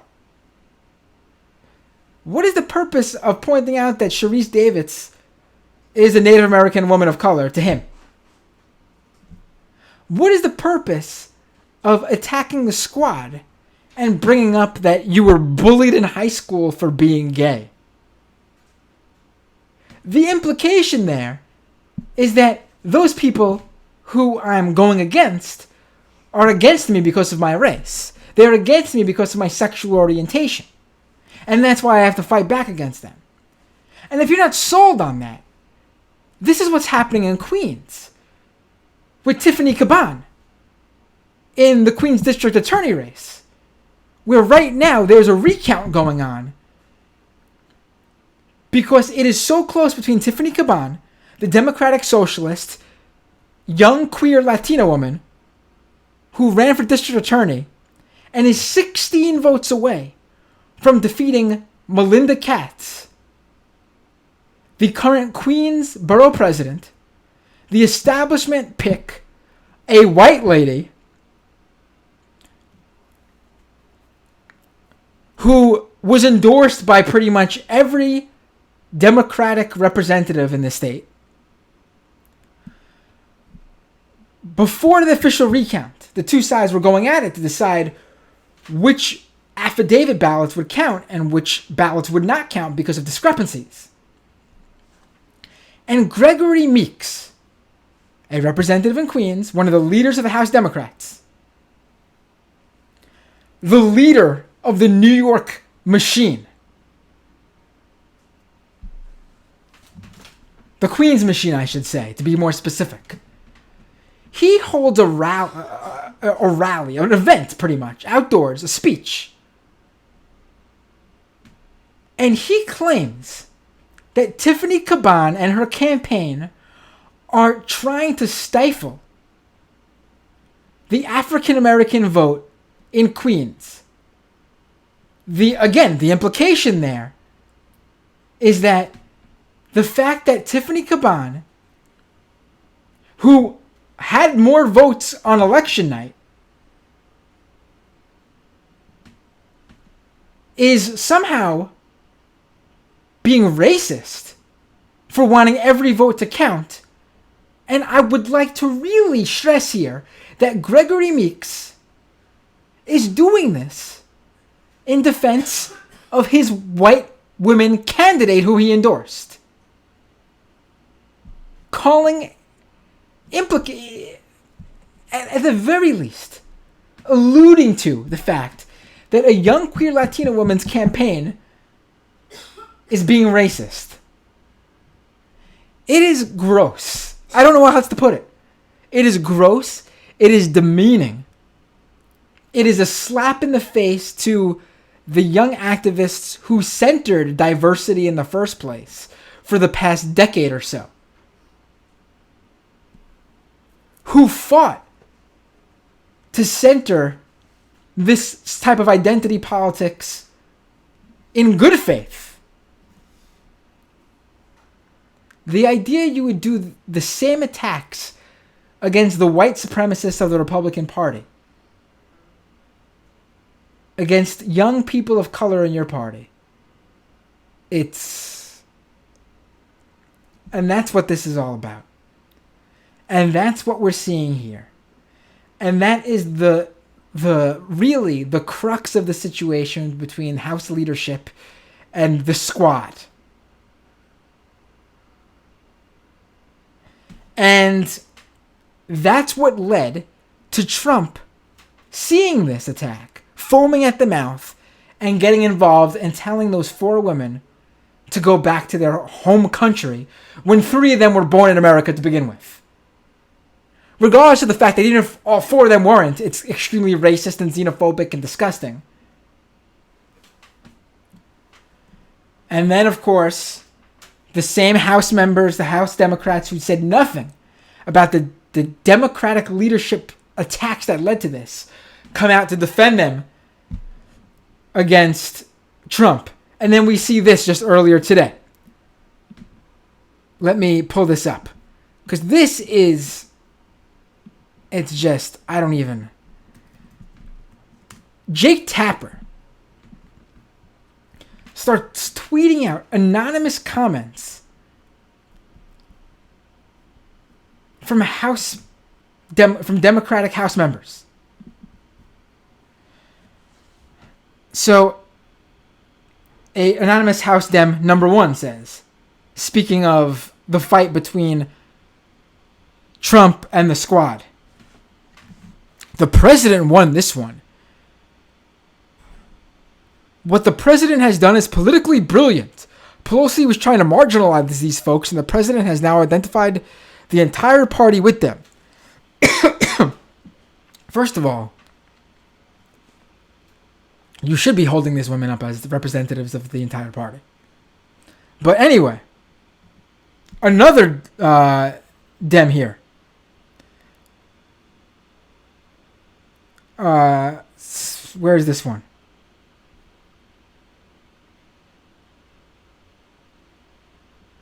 Here we go.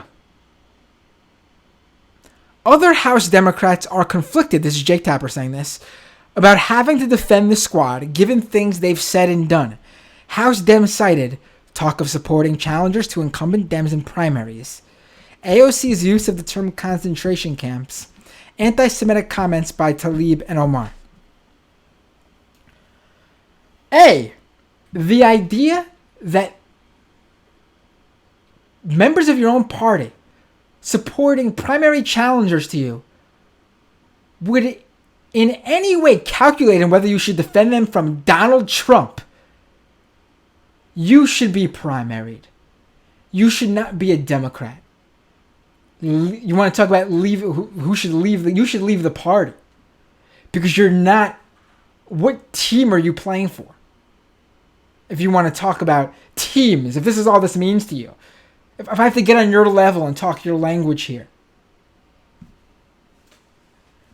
AOC's use of the term concentration camps, guess what? The use of the term concentration camps is in line with the rank and file, the Democratic base. She is absolutely correct for using the term concentration camps to describe the cages at the border that children are being held in. Anti-Semitic comments by Tlaib and Omar. If you're a Democrat saying that Tlaib and Omar are anti-Semitic because they have the nerve to defend Muslims and the Palestinian people from the far right government of Israel, you Democrats love to demonize Russia and bring up Putin and the Kremlin's connection to Trump. Hell, Putin and Russia don't really care about Trump. They just used him. However, there is one foreign government that very much loves and supports Trump and does everything in their power to support him and push for him. And that's Netanyahu and his party in Israel. His far right-wing party in Israel. Yet Democrats fall over themselves to support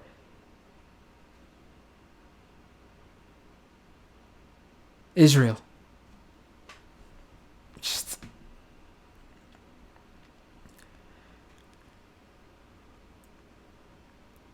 just unbelievable. Another House Democrat.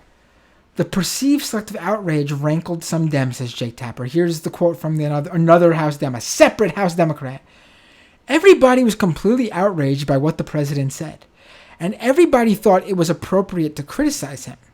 But this was the first time the House has taken action to criticize him in any way. We couldn't even bring ourselves to have a resolution exclusively condemning anti-Semitism uttered by one of those members, Omar. But we leapt to their defense here. Again, the same thing.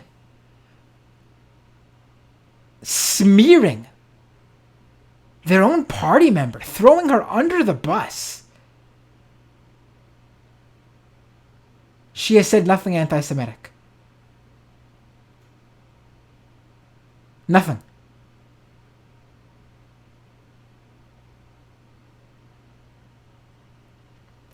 My dad's working right now. Otherwise, I'd refer to him. He usually watches the show. I'd get a comment from him. But I can tell you from what he's told me as a Jewish man, he supports them completely.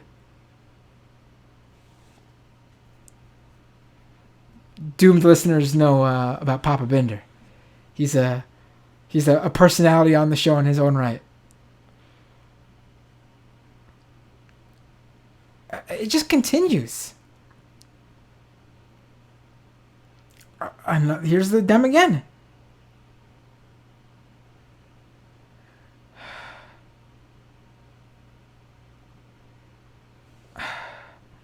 Just, I can't tell you the number of members who are angry and annoyed about them criticizing us. AOC in particular gives her chief of staff license to get candidates to run against her colleagues and to go after them on social media. It makes people's skin crawl. We were there for them. They should stop attacking us. This is exactly the same thing Donald Trump was looking for after he pulled back on a planned attack on Iran. After he pulled out of the Iran deal and put us in the situation of having hostilities with Iran. He wanted credit for being some sort of dove and saying, no, I don't want to kill 100 people in Iran just because they shot down a drone. When he put us all in this situation by pulling out of the Iran deal, which was working, and our relationship with Iran was good. It was on the uptick.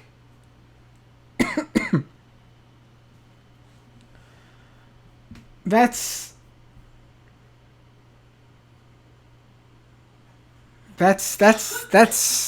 I honestly don't know what else to say about this except primary every Democrat. Primary every single establishment Democrat.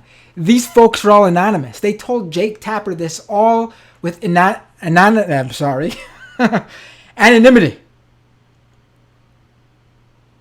It's late.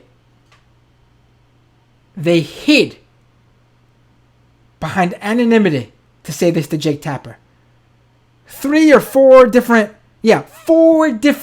House Democrats. We don't know who they were. So to be safe, primary every single Democrat. Every single one.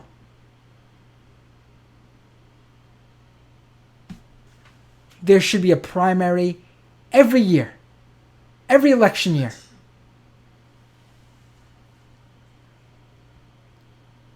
Stunning. These people think they're entitled. They think they don't have to run races. They think they've rubbed shoulders on Capitol Hill for so long that they deserve to be there.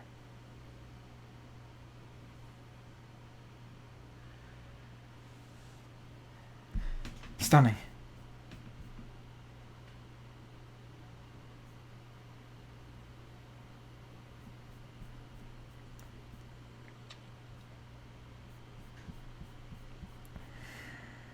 I'm so angry. So angry about this. All week I've been seeing this escalate. And it makes my blood boil.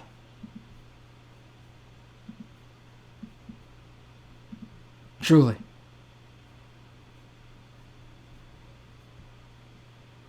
I'm telling you right now, AOC, Ilhan Omar, Ayanna Pressley, Rashid Tlaib, along with a few others in the party who are on the same wavelength as them. They are the future of the Democratic Party. And if you're not on board with them, then get out of the way. Really.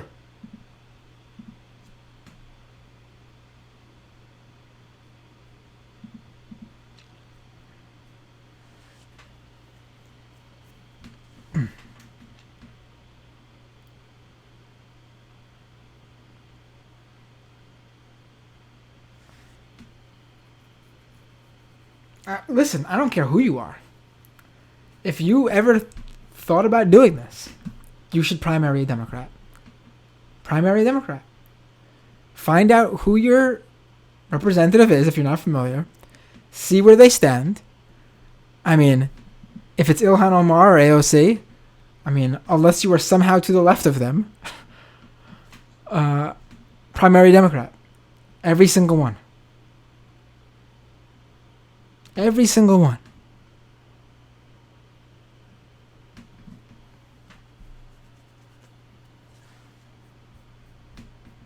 Let's go to the comments. I went long with the stories today. There's a lot to talk about, so I'm not going to read or get to every single question and comment. But I'll read a few. We'll get through a few.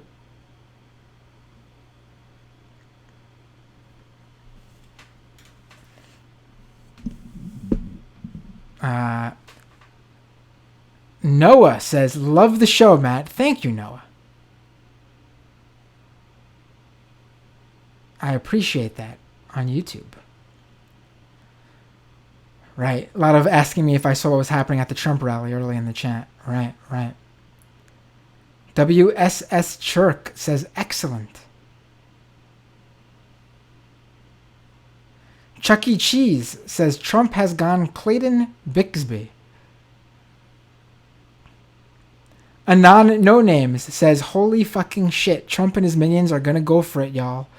Grim says, what the hell world indeed. This is the most dangerous it's ever been tonight.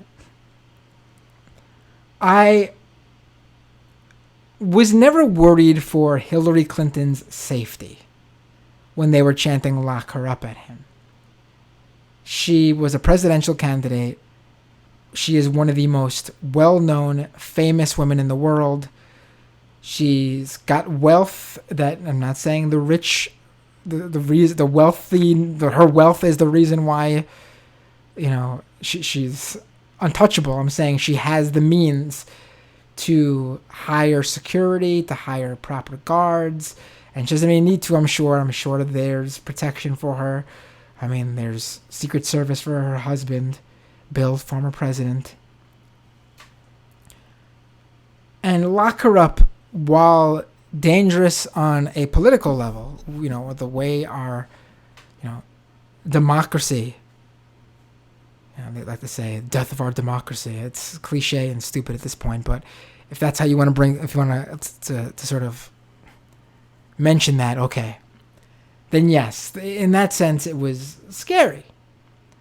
But still, again, the addendums that she was probably never in danger. She had the means to be safe, and lock her up is sort of a stupid rallying cry that's not going to really invigorate many individuals to do anything, because it's kind of specific there. What are they going to do? Citizens arrest her? But the send her back comments, the chants, there's an extra layer, a new level of hatred there. It's not new in terms of how they felt, but it's a new level of openness of the hatred there. And again, there's many Trump sycophants and many far-right online personalities that have made that clear. But to see the broad Trump-supporting base, the Republican rank and file, chant that, even if we knew they felt it, it makes you wonder what they won't be afraid to show next. And from what we know, Ilhan Omar has received death threats. Before this all. Many death threats. And this takes that even to a new level. And it's fucked up. There's no other way to put it.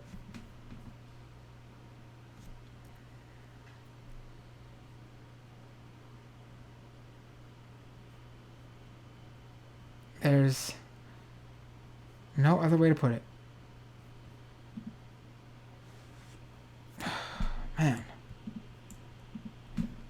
Let me take a moment here to thank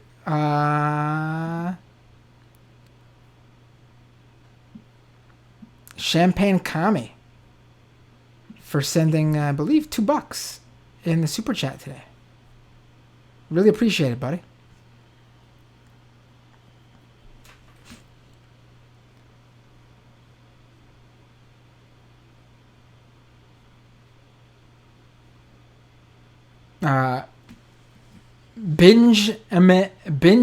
Oh, let me see if I can say this.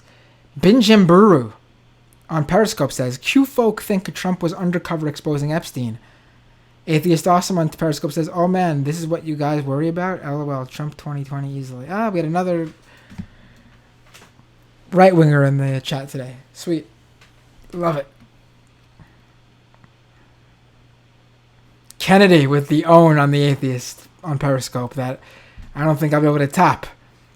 Kennedy says, LOL, love to see an atheist drooling over a wannabe theocrat. Right.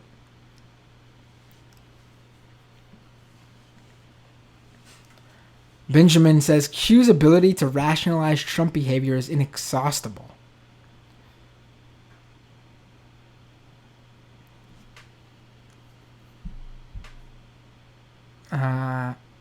Misha says, I bet my dad believes all this crap. Oh no. Oh no, Misha.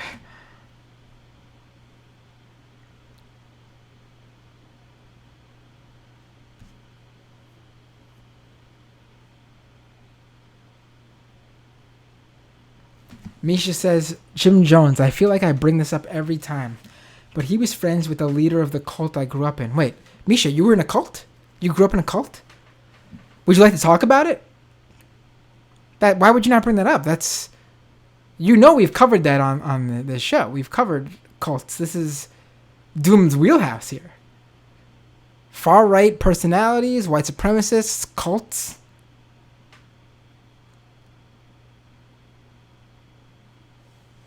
If you'd like to talk about it, I would like to have you on as a guest.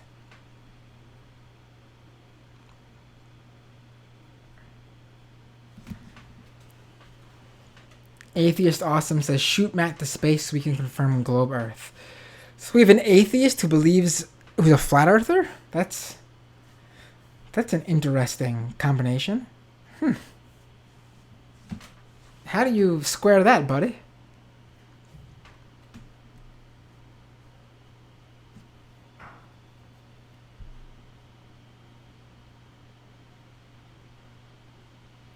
Chuck E. Cheese says that Carpe Dunctum linked his Facebook with his real name and then claimed he was doxxed a number of weeks ago, I remember.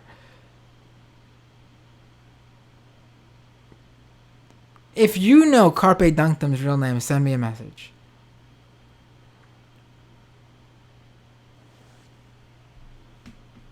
I mean, I could probably find it out if I really look into it, but I'm actually unfamiliar with the leads on this one.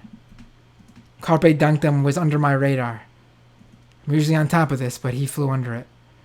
I guess I saw his memes and thought how corny they were. How could anyone like this shit? Deep Right asks, was Cernovich there? I don't believe he was, no. At the social media summit.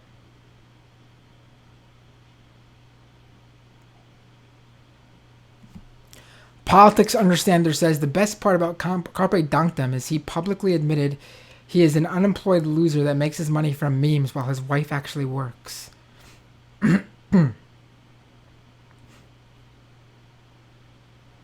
Kennedy says Bernie shares Comrade Theo's memes on Instagram. Wait, what? Bernie shares your memes, Theo?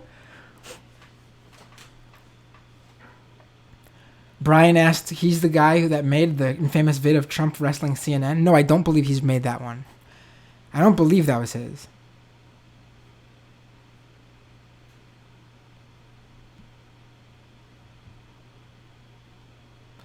Artie says Trump hasn't followed through on anything. Lock her up, repeal Obamacare, the wall, deportations. He's also been more of a big spender than Obama. Right? A great point, Artie.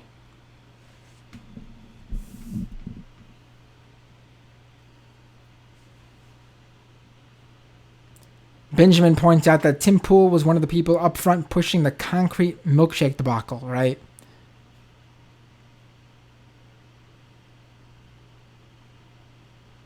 Renee says, "Hey Matt, you haven't seen my backgrounds. I'll pull them up. I'm sorry. I've been a little busy. What I really have been wanting to do, actually, is start doing those videos, like the standalone 2, 3, 4, 5, 6 minute videos. And so I've been sort of focused on getting everything I need to get that all said and done."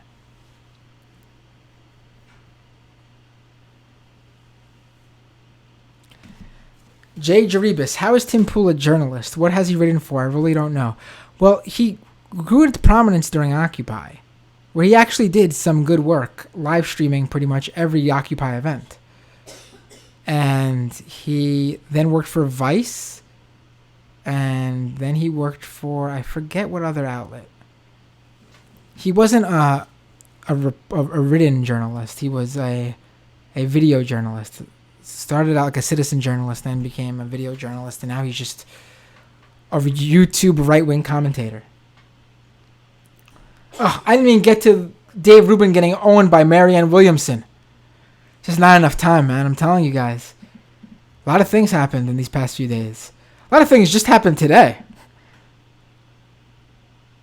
We didn't even mention there was the vote to impeach Trump, and it was tabled.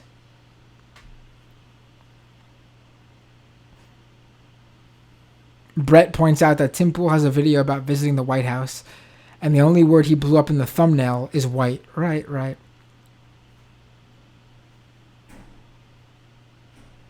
Alright, I'm going to fast forward through some of these comments so I can get to some of these, the more recent ones. I wanted to get to some of these ones that I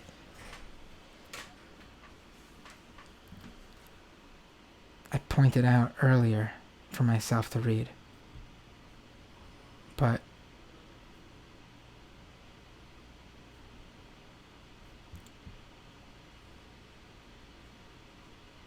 oh man, Art of My One was just sending nonstop. I have to look into this. In terms of one of my issues with the free speech thing in my chat is ruining the experience of everybody else. You want to say your right-wing bullshit? You can send it, your thought, in a comment. And then let people reply, and then you reply.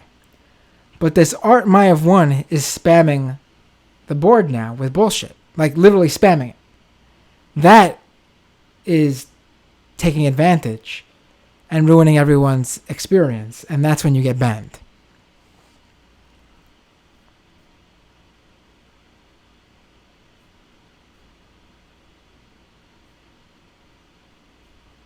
That's when you get banned.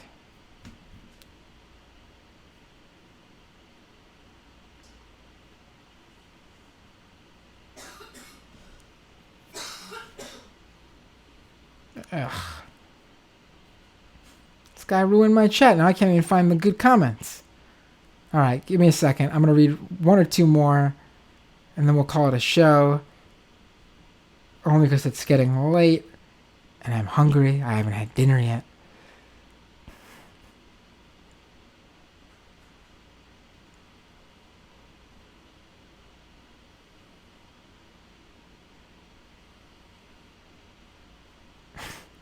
Ryan says, Papa Bender the realness.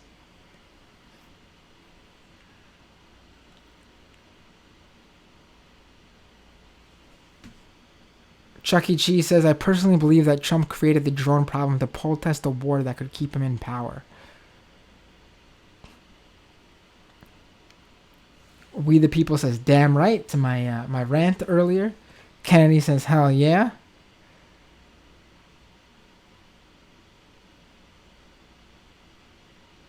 Oh, wait. We the People looks to be a right-winger saying damn right to the other guy.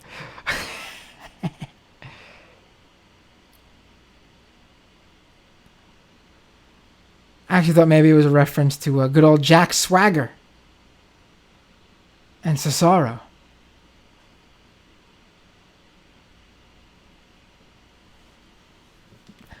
Alright, looks like I'm going to be turning off the restream next time, guys. Don't worry about it. I'll still restream it so Periscope people can watch. But if you want your comments to be read on the show, you have to watch on YouTube. And I'm not going to use the bot. People taking advantage.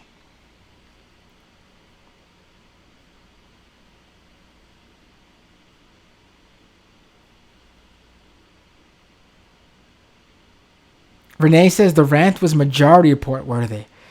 I don't know whether to say thank you as a compliment or say what the hell. Are you saying the rest of the show is on a level below Majority Report?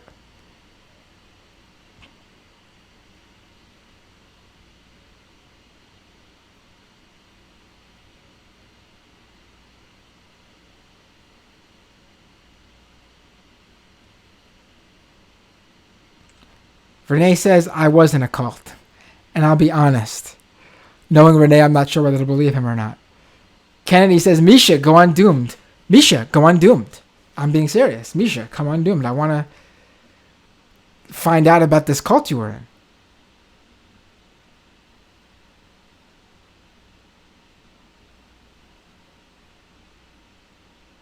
And of course, I have spoken to Kennedy about having bad praxis on this show. That's the podcast she co-hosts. And I have not forgotten. I'm thinking we'll do something around the debates, the next Democratic debates. And Misha, if you want, we could do this. I mean, unless something huge happens that in the next couple of days that I think should be covered. I see no reason why we can't talk your experience. You can't be the guest on the next episode.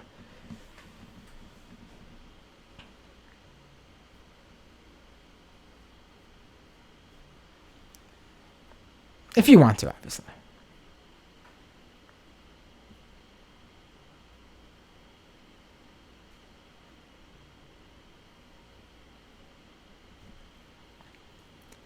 A non-known name says it's good Binder ban the repeat racists.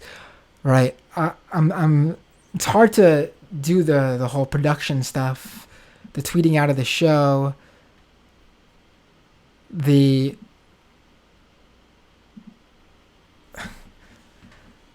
tweeting out of the show. You know, the moderating the comments. Hard to do that while also being on the show, being on the air. It's something that I've struggled with. You know what I could really go for now, actually? A Stream Deck. That Elgato Stream Deck. I saw it on sale late last year, and I was like, should I get this? I can't think of what I would use this for. And people were like, why are you going to get something you don't know how to use for? And then earlier this year, I started watching videos about it, and I was like, oh, shit, this is like one button. It's like a soundboard, but you could connect it to different activities on your computer and just like one touch do things. I could like one touch ban someone, one touch tweet out the show, and also Facebook post about the show and share it everywhere. I need a Stream Deck. Maybe I'll make an Amazon wish list so people who want to support the show that way can help that way. Someone early on the podcast sent in actually this pop filter. Purchased it and sent it to me as a gift. And then using your Patreon money, I just got this to help with the mic, because since getting the new lighting set up, I've struggled where to put the mic, because I don't want it in the way. And so sometimes I'm too far away, sometimes I'm too close.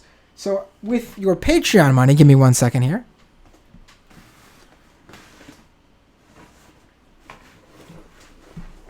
Always working on bettering the show. That's what your money goes to. I got this. Again, this isn't like the best stand.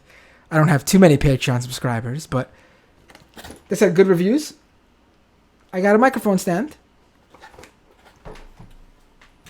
One of those arms, I should say. Gonna set it up soon and connect it to the table. One reason I haven't yet is because we might be switching the table I use in the house. I don't actually have a desk. For those of you who don't know, you don't ever see the table here, so it doesn't matter to you. But I actually use our IKEA dining room table to host the show from.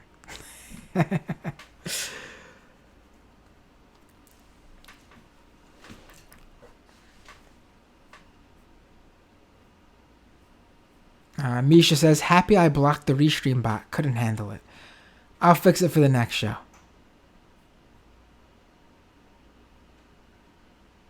Dreezy says, Marks could not predict the restream bot. Now, that's an inside joke, but that's a good one, Dreezy. Talking about being very online.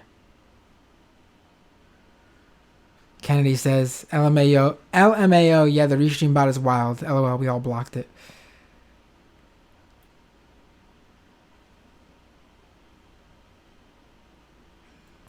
Ryan says, definitely want more cult content if you're willing to share.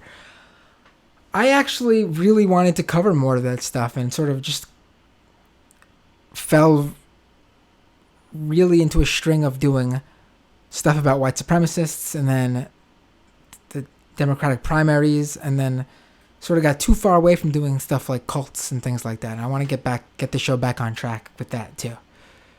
It's a mix of all that stuff.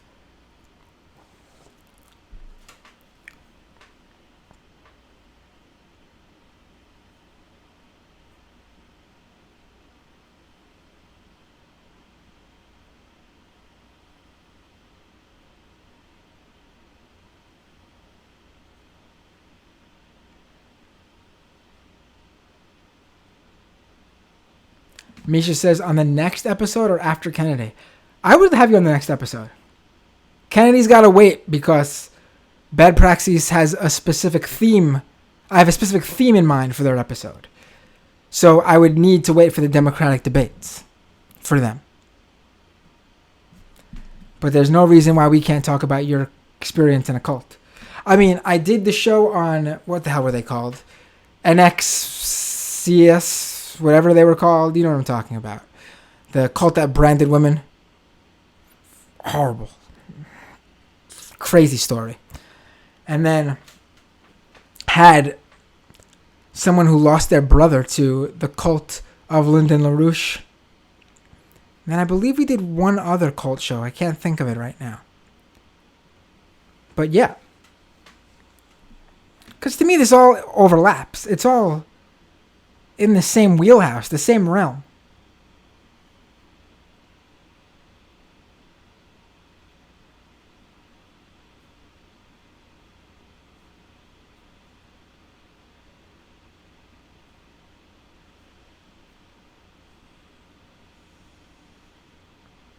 Renee says Misha should co-host on Skype. It would blow the chan up. Come on, Renee. Inner Bang says, hey man, thank you for getting the image board culture. So stupid. Always gotta, this chat's always gotta go off the rails there.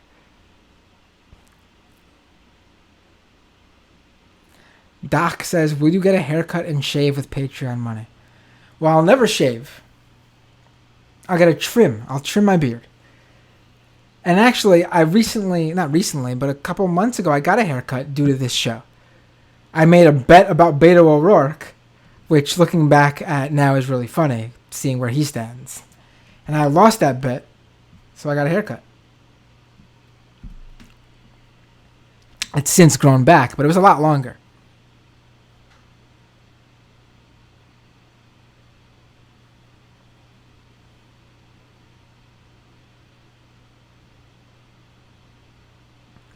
Justin says, great show tonight, Matt. What do you think of the failed impeachment?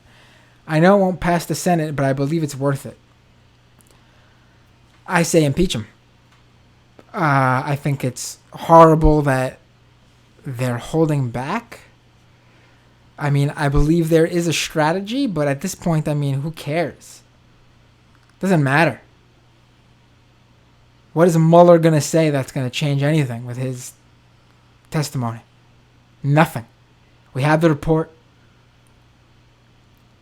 We see what's going on at the border. We see his rhetoric. We hear what he's been accused of from multiple women. Just wait till this Epstein thing gets further into it. I mean, I'm under no illusion that Trump will be removed from the presidency. But make him sweat. Distract him. Make them focus on this. There's no one who wouldn't already vote for Trump to begin with. That impeachment would make them double down on Trump. I mean, it's just stupid. If anyone's on the fence with Trump, impeachment's not going to change their mind one way or another.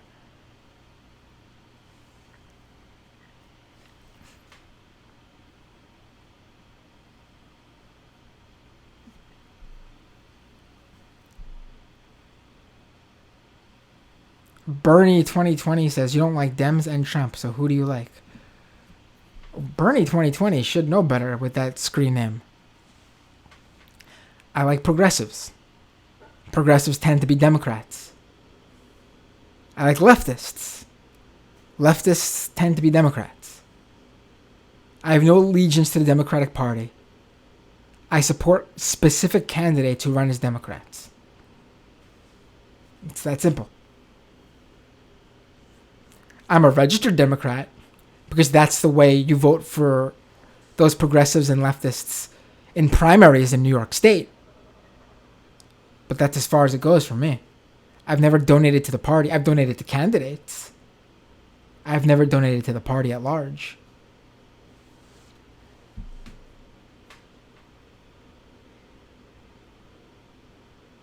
Politics Understander says, Nexium shit happened near me. Also, that poor girl that was murdered that the incels were all happy about. Oh, right. Oh, we didn't even get to that. That poor teenager, Bianca. Just horrible, horrendous. Oh, my God. And it went viral, and it was spread everywhere, and then the incels had to party over it. We'll talk about that. That's another episode. That's its own episode, I think, actually. We need to do another episode on incels. We did one a while ago. It's time to talk about them again, unfortunately.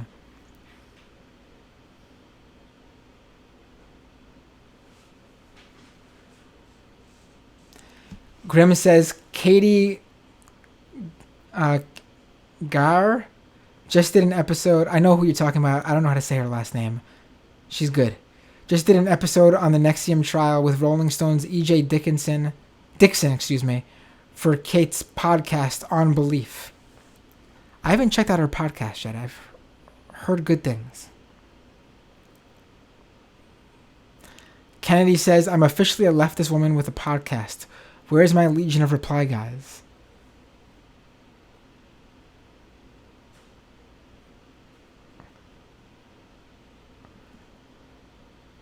You need them, right? I mean, according to Renee, what we should actually do is to really promote all of our shows. We should do a show with me, Misha, Kennedy, and I guess we should get I should invite Sam Cedar on so we get his 600 subscribers. Congrats, Majority Report. And then there we go. We'll have everything we need to blow up, right?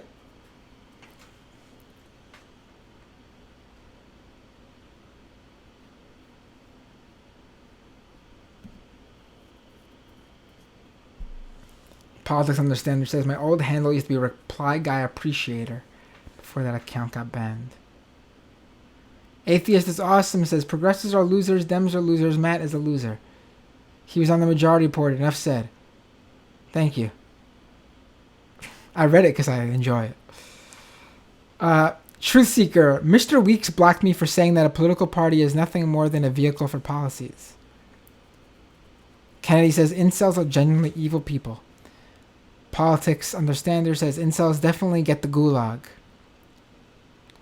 Grim tells me it's Katie Geyer. Thank you. I should have her on the show, actually. I should have her on the show.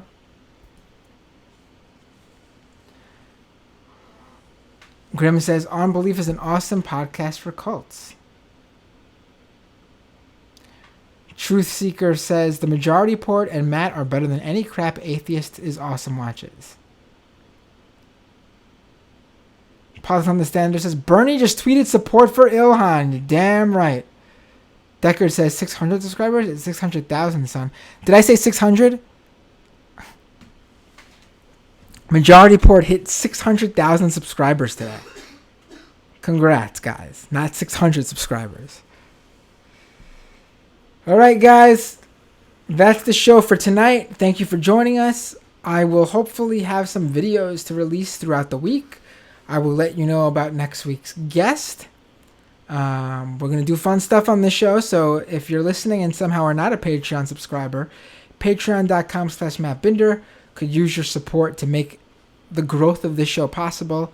If you're watching on YouTube, youtube.com/MattBinder to subscribe for free to the YouTube channel. Leave an iTunes review. See you all next time. Oh, and follow me on Twitter @MattBinder. See you all next time on Doomed.